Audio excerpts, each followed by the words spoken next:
ఓం సాయిరామ్. శ్రీ సమర్థ సద్గురు సాయినాథ్ మహారాజ్కి జై. సాయి భక్తులందరికీ నమస్కారం అండి.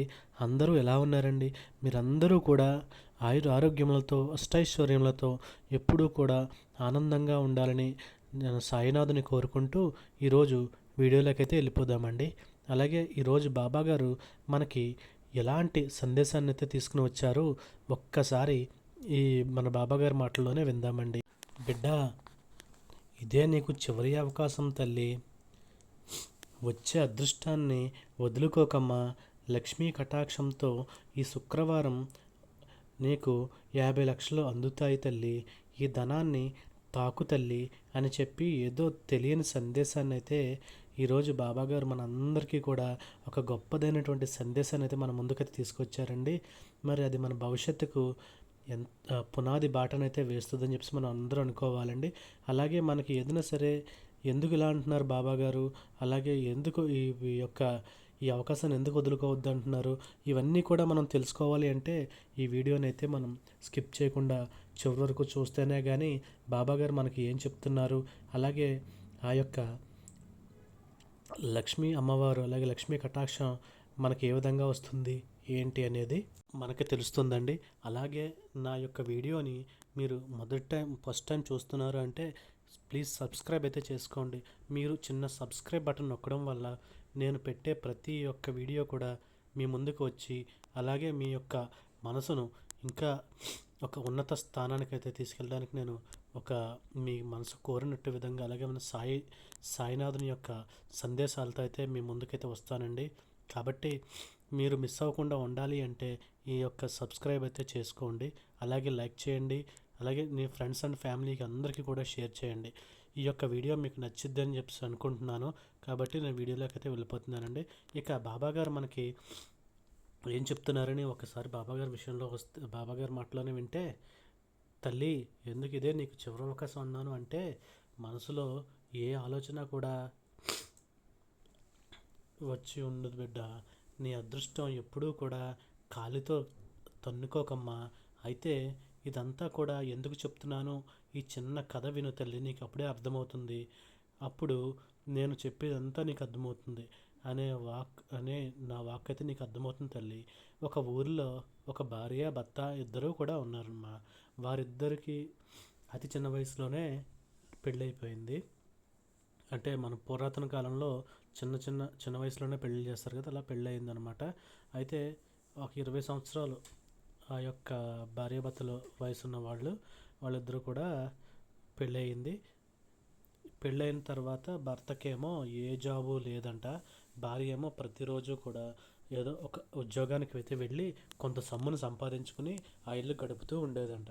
అయితే భర్త ఉద్యోగం లేక అటు ఇటు తిరుగుతూ ఆ భార్య తెచ్చిన సంపాదన తింటూ ఉంటాడంట. అప్పుడు ఒక రోజు ఇలా అనుకుంటాడట ఆమె భర్తలో అనుకుంటాడంట, నేను నా భార్య తీసుకొచ్చినటువంటి ఆ యొక్క సొమ్ముతోనే నేను తింటున్నాను, నేనంటూ ఏం చేయలేకపోతున్నాను, నాకు చాలా సిగ్గుగా ఉంది అని చెప్పేసి చెప్పి బాధపడతాడంట. అలాగే నేను ఎలాగైనా సరే నేనే కష్టపడి నేనే జాబ్ తీసుకొచ్చుకొని ఆమెను పోషించాలి అని చెప్పి అనుకుని పని కోసం వెతుకుతూ ఉంటాడంట. అలా వెతుకుతూ ఉండగా అలాగే పక్క ఊరు వెళ్తాడు. ఆ పక్క ఊరిలో వెళ్ళిన తర్వాత ఆ ఊరిలో దండోరా వేస్తూ ఉంటారు. ఇక్కడ జమీందార్ గారి ఇంట్లో పాలేరు కావాలి అని చెప్పి ఆ మాటలు వినగానే ఇతడికి ఎక్కడో చిన్న ప్రాణం అయితే లేచి వచ్చింది. ఆ జమీందార్ గారి ఇంటికి వెళ్ళి అక్కడ ఆయనకి ఇల్లు చూడగానే, ఆహా ఎంత బాగుంది ఇల్లు, నేను ఇక్కడ పనిచేస్తే పనివానికి కూడా మంచిగా జీతం అయితే ఇస్తారు అని చెప్పేసి అనుకుంటూ అక్కడ అలాగే ఉండిపోతాడు. ఇక ఆ పాలేరుగా ఉండడం కూడా అదృష్టమే ఎలాంటి ఇంట్లో అని చెప్పేసి అనుకుంటూ అతను పాలేరుగానే సరే సెటిల్ అయిపోదాం అని చెప్పేసి చూస్తాడు అతను.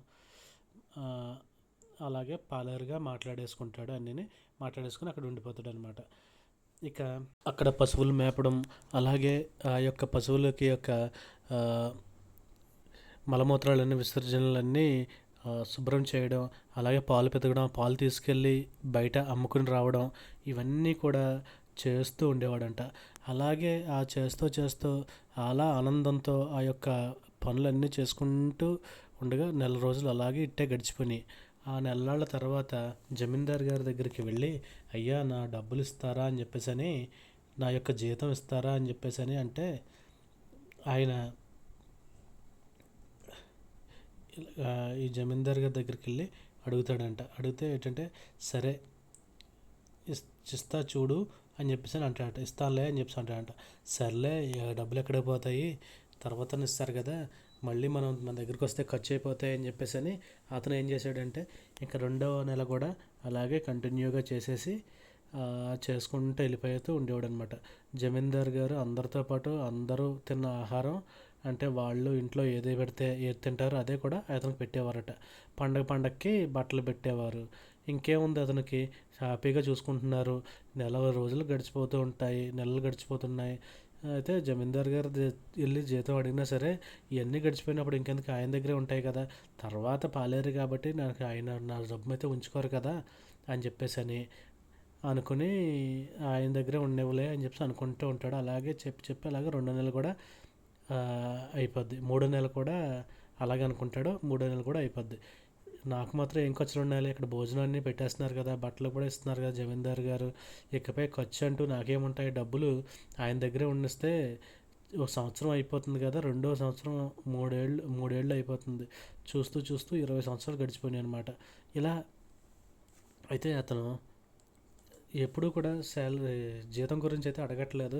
అడిగినా కూడా ఏంటంటే ఆ జమీందారు కూడా ఏమీ చెప్పట్లేదు. ఇలా ఏంటిది అని చెప్పేసి అలా సంవత్సరాలు గడిచిపోయి అలా చివరికి ఒక 20 సంవత్సరాలు అయితే గడిచిపోయినాయి. ఆ 20 సంవత్సరాల నుంచి అలాగే ఆ యొక్క పనులు చేసుకుంటూ అలా అక్కడే ఉండిపోయాడు అనమాట. అయితే ఒకరోజు రాత్రి పడుకుని ఆలోచిస్తూ ఉంటాడంట. నేను ఏమన్నా పిచ్చివాడినా ఏంటి, నేను నా భార్యని వదిలిపెట్టి 20 సంవత్సరాల నుండి ఇంటి పని చేస్తూ ఉన్నాను కదా, మరి జీతం ₹1 కూడా తీసుకోలేదు. ఇక్కడ వాతావరణానికి, ఇక్కడ తిండికి, మనుషులకి అలవాటు పడి భార్యనే పూర్తిగా మర్చిపోయాను. నిజంగా ఇది నా పిచ్చితనమే అనుకోవాలి అని చెప్పి ఉదయాన్నే లేచి జమీందార్ గారి దగ్గరికి వెళ్ళి, అయ్యా 20 సంవత్సరాల్లో నా లెక్క ఎంత వస్తుందో అంతా తీసుకుని నా భార్య దగ్గరికి వెళ్ళిపోవాలి అని చెప్పి నిర్ణయించుకుంటాడు. ఇక పొద్దున్నే లెగిసి అలాగ అడుగుదామని చెప్పి పడుకుంటాడనమాట. ఉదయం వెళ్ళి మన జమీందారు గారు అలా అనుకున్నట్టే వెళ్ళి అడుగుతాడు. డబ్బులు ఇవ్వమని జమీందారు గారు అడిగితే అతను నోరేళ్ళు పెట్టి చూస్తాడంట. డబ్బులేంటి, డబ్బులు అడుగుతున్నావు, మాతో పాటు తిండి తిన్నావు, బట్టలు తీసుకొచ్చాము, నీ అవసరాలు కూడా తీరుస్తున్నాం కదా, ఇక నీకు ఏమీ లోటు ఏ బాగు, నీ అన్ని బాగులు మేము చూసుకుంటున్నాం కదా, నీకు లోటు ఏముంది, ఇంక నీకు డబ్బు ఎందుకు అని చెప్పి జమీందార్ గారు ఆశ్చర్యంగా అడుగుతారు. అయ్యో అదేంటండి అలా అంటారు, సంవత్సరం కాదు 2 సంవత్సరాలు కాదు 20 సంవత్సరాల నుండి మీ ఇంట్లో పనిచేస్తూనే ఉన్నాను కదా, జీతం డబ్బులు ఇవ్వాలి కదా మరి అని చెప్పి అడుగుతాడు ఆయన పాలేరు. అయితే అలా ఏమీ ఉండదు, నేను దండోరా వేయించినప్పుడు క్లియర్గా చెప్పాను. ఏమని అంటే, ఇంట్లో టైంకి ఫుడ్ పెడతాము, టైంకి అన్నీ కూడా చూసుకుంటాము, పండగతో మాతో పాటు బట్టలు అయితే తెస్తాము, మాతో పాటు అని చెప్పి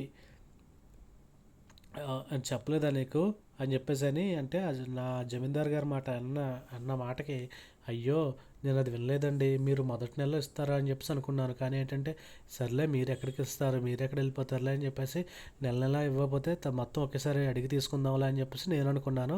నా దగ్గర ఉంటే ఇలా ఖర్చు అయిపోతాయి కదని చెప్పి నేను కూడా అడగలేదు మిమ్మల్ని, అంతేకాని ఇంకంత మించి నేను ఏమీ ఆలోచించలేదండి. అయినా నేను వచ్చి 20 సంవత్సరాలు అయిపోయింది, 20 సంవత్సరాల నుంచి నా భార్యను వదిలిపెట్టి ఇక్కడికి వచ్చేసాను, ఇప్పుడు ఏ మొహం పెట్టుకుని నా భార్య దగ్గరికి వెళ్ళాలి చెప్పండి, మరి ఎన్నాళ్ళు ఎక్కడ ఉండి వచ్చావురా, రూపాయి కూడా తేకుండా వచ్చావని చెప్పి అడుగుతుంది కదా, మరి అలా ఒకసారి మీరే ఆలోచించండి అంటాడు ఆ పాలేరు. అప్పుడు జమీందారు, నాకు ఇవన్నీ ఏం చెప్పదురా, ఇదిగో ఈ 3 వేలు తీసుకో, ఇవి తీసుకుని ఏ బస్సో పట్టుకుని మీ ఊరు వెళ్ళిపో, ఇక నువ్వు నాకు పనిలోకి కూడా రావాల్సిన పనులు కూడా లేదు అంటాడు. అప్పుడు ఆ 3 వేలు, 3 వేలా, 3 వేలు ఏంటండి జమీందారు గారు, అసలు ఏ లెక్కన 3 వేలు ఇస్తున్నారు మీరు నాకు అని అంటాడు. సరే ఆఖరిగా చెప్తున్నాను, ఈ డబ్బులు తీసుకుంటావా, విలువైన 3 ముఖ్యమైనటువంటి విషయాలు చెప్పమంటావా అని చెప్పి అంటాడు. అమ్మో జమీందార్ గారికి నా మీద కోపం వచ్చేసినట్టుంది. ఇప్పుడు ఈ 3 నెలల్లో ఈ 3 వేలతో నేనేం చేసుకుంటాను, ఇన్ని సంవత్సరాలు నేను ఉన్నాను కదా, అలాగే నడుచుకుంటూ వెళ్తే 4 రోజుల్లో మా ఇంటికి చేరుకుంటాను. మరి 4 రోజుల కోసం ఈ 3 వేలకు కకృతి పడను. ఆ 3 ముఖ్యమైన విషయాలు ఏంటో చెప్పమని అడుగుదాం, అయ్యే తెలుసుకుందామని జమీందార్ గారి దగ్గర సరే 3 విషయాలే చెప్పండి అని చెప్పి అడుగుతాడు. అప్పుడు జమీందార్ గారు ఎప్పుడైనా సరే ఎదుటి వ్యక్తి వారు ఏం పనులు చేసుకుంటున్నా, లేదా ఇద్దరు మాట్లాడుకుంటున్నా, లేదా మరి ఇతర విషయాలు అయినా సరే ఎదుటివారి విషయంలో ఎట్టి పరిస్థితుల్లో కూడా నువ్వు తలదూర్చకూడదు. వేరే వాళ్ళ విషయంలో తలదూర్చకు, అర్థమైంది కదా? ఇది నా మొదటి మాట. రెండవ మాట ఏంటి అంటే, ఏదైనా సరే నీకు ఎటువంటి పరిస్థితి ఎదురొచ్చినా, నీకు డబ్బు ఉన్న పరిస్థితి అయినా, డబ్బు లేని పరిస్థితి అయినా సరే ఎప్పుడు కూడా ఎలాగైనా కానీ అడ్డదారులు అనేవి తొక్కమాకు. అర్థమైంది కదా? అడ్డదారులు తొక్కకుండా నీకు రెండవ మాట ఇది. ఇక మూడవ మాట ఏంటి అంటే, నీకు అప్పుడప్పుడు కోపం వస్తూ ఉంటుంది కదా. ఎంత కోపం వచ్చినా సరే, ఎంత కోపం వచ్చినా ఆ యొక్క కోపాన్ని ఆ ఒక్కరోజు అంటే 24 గంటలు నీకు ఎదుటి వ్యక్తిని చంపేసేయాలన్నంత కోపం అయితే వస్తుంది. అదే నువ్వు ఆ యొక్క 24 గంటలు కంట్రోల్ చేసుకుని తర్వాత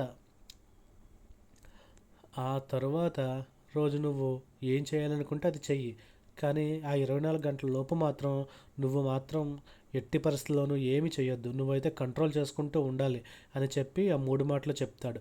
ఇవేరా ఈ 3 మాటలు అని చెప్పేసి అంటాడు. అయితే సరే అని చెప్పేసి ఆ 3 మాటలు వినేసి ఇంక ఈయన నాకు ఎలా డబ్బులు ఇవ్వడు, సర్లే ఈ 3 మాటలు చెప్పాడు కదా అని చెప్పేసి అనుకుని ఇంకా అదే భయపడి ఇంక సరే అని చెప్పేసి వెళ్ళిపోతాడు. అలా బయలుదేరుతూ ఉండగా అడవిలో, అంటే ఒక అడవిలో నుంచి ప్రయాణం చేసి వాళ్ళ ఊరు వెళ్ళాలి. ఆ అడవిలోకి వెళ్ళినప్పుడు ఆ అడవిలో ఎవరో ఒక ముసలావిడ బంగారు నాణాలన్నింటినీ కూడా ఒక ఎర్రటి గుడ్డలో కట్టి అక్కడ చెట్టుకి కట్టేస్తుందంట. చెట్టుకి ముడుపులా కడుతుందంట. అయితే అయితే అది మన పాలేరు అయితే చూస్తాడంట.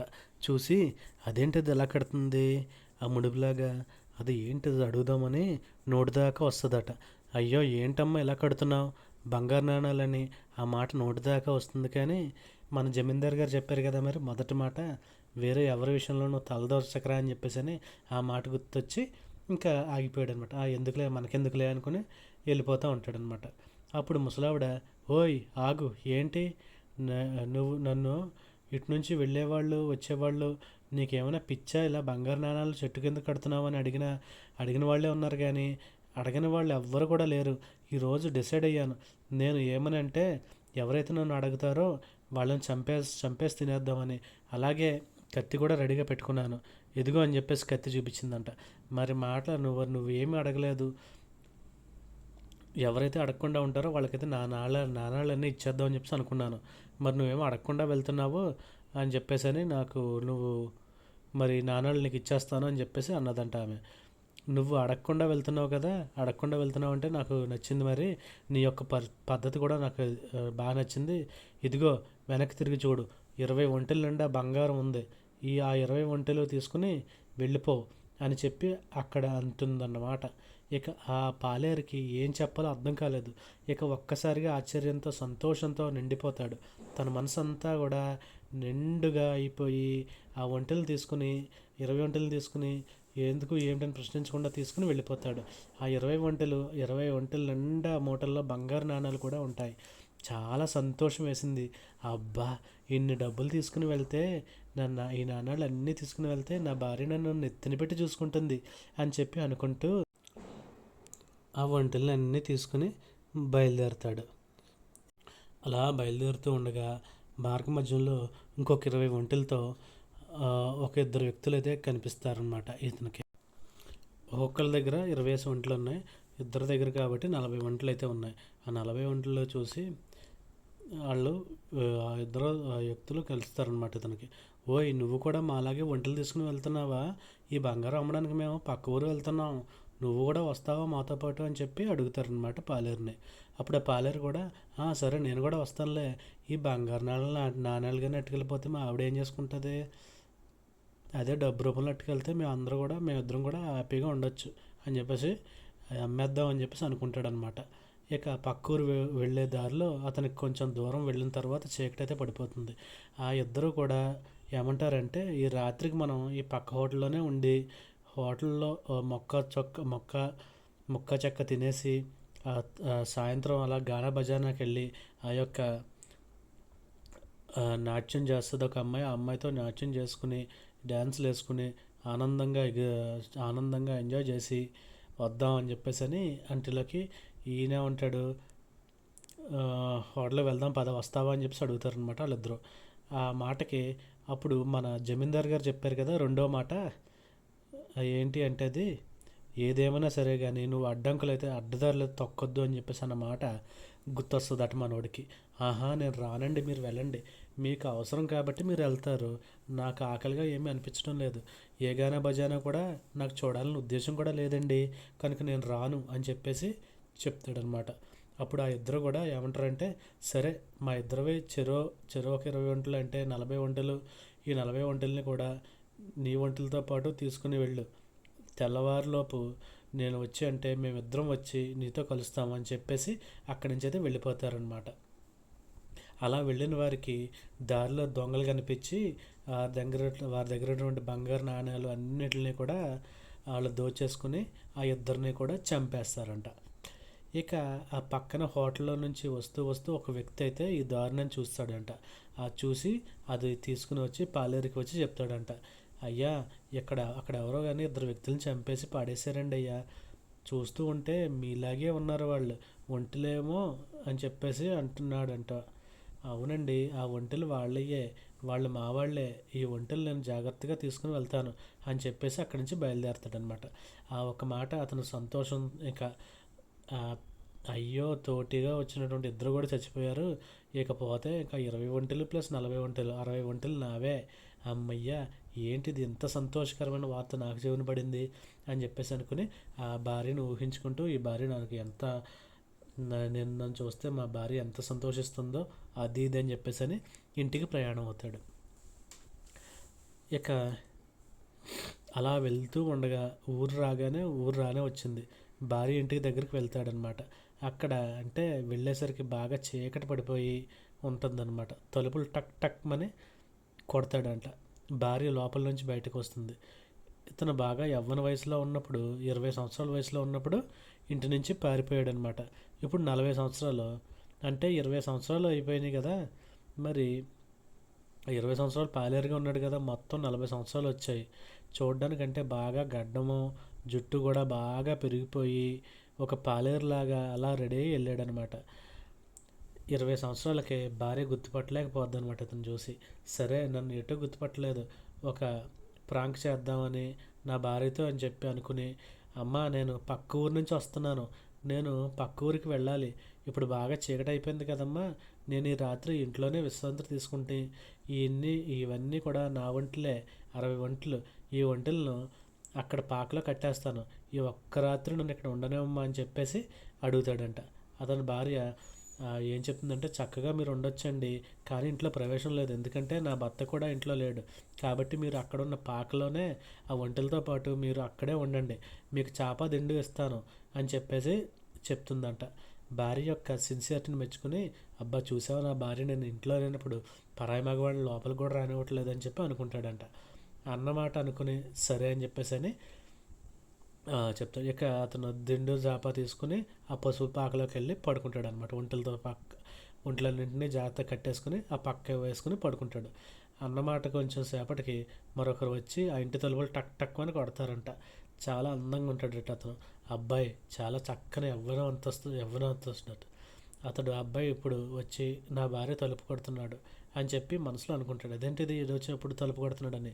ఇక భార్య కూడా అతను రాగానే అతను కొట్టగానే తలుపులు తీస్తుందంట. లోపలికి వెళ్తాడు ఆ పిల్లవాడు, అంటే ఆ యవ్వన వయసులో ఉన్న కుర్రవాడు లోపలికి వెళ్తాడు. గంట అవుతుంది, 2 గంటలు అవుతుంది, రాడు, 3 గంటలు అవుతుంది, ఇంకా రాడు. ఇదేంటబ్బా ఎంతసేపు ఉన్నారేంట్రా బాబు అని చెప్పేసి అనుకుంటాడు. ఇతనికి చాలా కోపం వచ్చేస్తుంది. నా భార్య పరాయి వాడితో ఉంటుందా అని చెప్పి అన్నంత కోపం, చంపేద్దామన్నంత కోపం అయితే వచ్చేస్తుంది అనమాట. ఇప్పుడే వెళ్ళి అతను నా భార్య అనుకుంటున్నాను కదా, ఇక తెల్లవారుతుందంటే అనుకున్నప్పుడు ఆ జమీందార్ గారు చెప్పినటువంటి మూడో మాట కూడా గుర్తొస్తుంది అనమాట అతనికి. ఏంటంటే ఎంత కోపం వచ్చినా సరే ఒక 24 గంటలు కంట్రోల్ చేసుకో అనే మాట. ఇప్పటికీ వరకు జమీందార్ గారు చెప్పినటువంటి 2 మాటలు కూడా నేను విన్నాను, ఈ ఒక్క మాట కూడా వింటే నాకు వచ్చిన నష్టం ఏముంది, సరే చూద్దాం ఏం జరుగుతుందో అని చెప్పేసి తెల్లవారుదాకా ఓపికగా ఓ కొడవలు పట్టుకుని కూర్చుంటాడంట. అక్కడ తర్వాత బయటకు వస్తూ, అమ్మ రాత్రి నేను పుట్టగొడుగులు తెచ్చాను, వాటికి కూర వండమ్మా, రాత్రి అతను ఏవేవో పెట్టావో ఏమో, అతనికి ఏం పెట్టావో ఏంటో, మన ఇంటికి వచ్చిన అతిథి అతనికి ఈరోజు ఈ భోజనం పెట్టి పంపేద్దామమ్మా అని చెప్పేసి అంటున్నాడంట. అప్పుడు ఆ మాటలు విని ఏంటిది ఇలా అంటున్నాడు అని గుండె జల్లుమనిపోయిందంట. నేను వెళ్ళేటప్పుడు నా భార్య గర్భిణితో ఉంది కదా, ఇప్పుడు నా భార్య అంటే నా కొడుకు. ఇతను ఆహా, ఎంత తప్పుగా అర్థం చేసుకున్నాను నేను. నా కోపాన్ని నేను కంట్రోల్ చేసుకోలేకపోతే బంగారం లాంటి నా కొడుకుని చంపేసేవాడిని అని చెప్పేసి అనుకుని ఇక నిజమంతా కూడా చెప్పేస్తాడనమాట. నేనే భర్తని ఇలా వెళ్ళాను అని చెప్పి ఈ బంగారం అంతా మనదే అని చెప్పేసి అంతా చెప్పేసరికి భార్య కూడా చాలా సంతోషిస్తుంది. అవునండి, మీరు వెళ్ళేటప్పటికి నేను గర్భిణి అని చెప్పి చెప్తుంది. అందరూ కూడా కలుస్తారు, బంగారు నాణాలు అమ్ముకుంటారు, చాలా డబ్బును తెచ్చుకుంటారు, మంచి ఇల్లు కట్టుకుంటారు, మంచిగా కారు అయితే కొనుక్కుంటారు, చాలా దర్జాగా బతుకుతారన్నమాట. ఆ డబ్బులతో ఆ విధంగా లక్ష్మీదేవి వారిని వరిస్తుంది. అంటే ఈ కథ ద్వారా బాబాగారు మనకి ఏం చెప్పాలి అనుకున్నారు అంటే, ఆ నీతి ఏంటి అంటే 20 సంవత్సరాలు ఆ ఇంట్లో పనిచేసినటువంటి అతనికి ₹1 కూడా ఇవ్వలేదు జమీందారు గారు. కానీ మధ్యలో చూసారా లక్ష్మీదేవి ఎలా వరించిందో, అలాగే ఇప్పుడు నువ్వు పడుతున్నటువంటి కష్టానికి లాభం ఏమీ ఉండకపోవచ్చు, అది చెప్పి నువ్వు అపోహపడిపోతున్నావు. తప్పకుండా వస్తుందమ్మా. వచ్చేది ఎలా ఉంటుంది అంటే ఒక బంపర్ ఆఫర్ అనేది నీకు తగిలిందా అన్నట్టు ఉంటుంది తల్లి. అలా లక్ష్మీ కటాక్షాన్ని నీ యొక్క జీవితం మీద కూడా నేను పంపించాలి అనుకుంటున్నాను తల్లి. 70 లక్షలు లేదంటే 50 లక్షల నుంచి 70 లక్షల వరకు నువ్వు అందుకుంటావు తల్లి. ఒక్కసారిగా అందుకుంటావు. నువ్వు ఎలా అయితే ఈ కథలోని వ్యక్తి ఒక్కొక్కరి దగ్గర 60 ఒంటెలు ఎలా తీసుకున్నారో అదే విధంగా నీకు కూడా ధనం వచ్చేలా చూస్తానమ్మా. కానీ అదృష్టం ఉండాలి కదా, ఆ అదృష్టాన్ని నేను నీకు నా గురుబలం కలగజేస్తున్నాను. ఇప్పుడు పడుతున్నటువంటి ఈ బాధలను చూసి డబ్బు లేదే అని చెప్పి కుంగిపోవద్దు తల్లి. అంతా నేను చూసుకుంటాను తల్లి. నీకు ధన కటాక్షం అనేది అందేలా చూస్తాను తల్లి. నీ ఇంట ధన ద్వారాలు తెరుచుకునేలా చూస్తాను తల్లి. నీ ఇంట లక్ష్మీదేవి అడుగు పెట్టేలా చూస్తాను తల్లి. నువ్వు కూడా ఈ 3 ముఖ్యమైన విషయాలు వేరే వారి విషయంలో తలదూర్చకుండా ఉండడం, నువ్వు ఎప్పుడూ కూడా ఏ పరిస్థితి వచ్చినా సరే అడ్డదారులు అయితే తొక్కకుండా ఉండడం, ఎంత కోపం వచ్చినా సరే 24 గంటలు కంట్రోల్ చేసుకోవటం, ఈ 3 అలవాట్లు కూడా నేర్చుకో తల్లి. నీకు లక్ష్మీదేవి అనుగ్రహం చాలా చక్కగా వస్తుంది. అంటే నువ్వు కల్లో కూడా ఊహించినటువంటి ధనం నీ సొంతం అయితే అవుతుంది అని చెప్పి ఈరోజు బాబాగారు మనకి చాలా చక్కటి సందేశాన్ని అయితే అందించారండి. ఐ హోప్ ఈ వీడియో అయితే మీ అందరికీ కూడా చాలా బాగా నచ్చిందని చెప్పి నేను అనుకుంటున్నానండి. అలాగే రేపటి సాయి వాక్తో మళ్ళీ మీ ముందుకైతే వస్తానండి. సర్వే జనా సుఖినో భవంతు. ఓం Sairam. Thank you for watching.